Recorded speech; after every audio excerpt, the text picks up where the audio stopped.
আচ্ছা, ধর্মেন্দ্র প্রধানকে সরাই দিলেই তো আন্দোলনটা অনেকটা গতিহীন হয়ে যায়। তাহলে ধর্মেন্দ্র প্রধানকে কেন সরানো হচ্ছে না? ধর্মেন্দ্র প্রধানকে সরানো হচ্ছে না কয়েকটা কারণে। ভিডিওটা শেষ পর্যন্ত দেখেন, আমি ২-৩টা কারণ উল্লেখ করছি। এই সমস্ত কারণে ধর্মেন্দ্র প্রধানকে সরানো হচ্ছে না।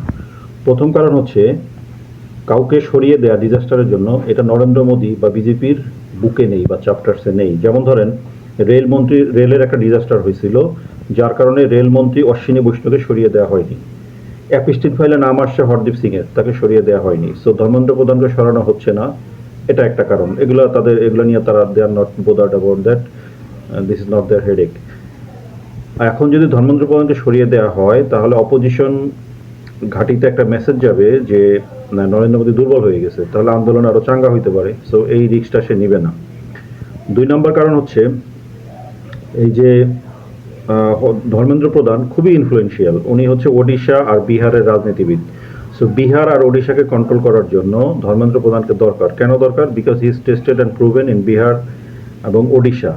কারণ গত ২৫ বছর ধরে বিহার আর ওডিশাতে একটানা ক্ষমতা ছিল বিজেডি, নট বিজেপি। এই ২৫ বছরের ক্ষমতা ওলটপালট করে দিছে ধর্মেন্দ্র প্রধান। সো ২৫ বছরের কাউকে যদি আপনি হারাতে পারেন, তাহলে আপনার পার্টিতে আপনার কদরটা কীরকম থাকবে? সো এই সমস্ত কারণে ধর্মেন্দ্র প্রধানকে সরানো হচ্ছে না।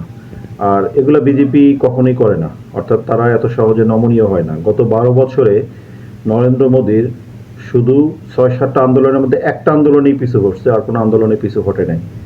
তো এখন দেখা যাক আন্দোলন কতটুকু বেগবান হয়, উনি পিছু হটে কিনা, ধর্মেন্দ্র প্রধানকে সরায় কিনা। সো ধর্মেন্দ্র প্রধান খুবই ইনফ্লুয়েন্সিয়াল এবং মোদী অমিত শাহের খুবই কাছের লোক। ওকে, সো এই সমস্ত কারণে ধর্মেন্দ্র প্রধানকে সরানো হচ্ছে না। ভিডিওটা ভালো লাগলে অবশ্যই শেয়ার করবেন। ধন্যবাদ।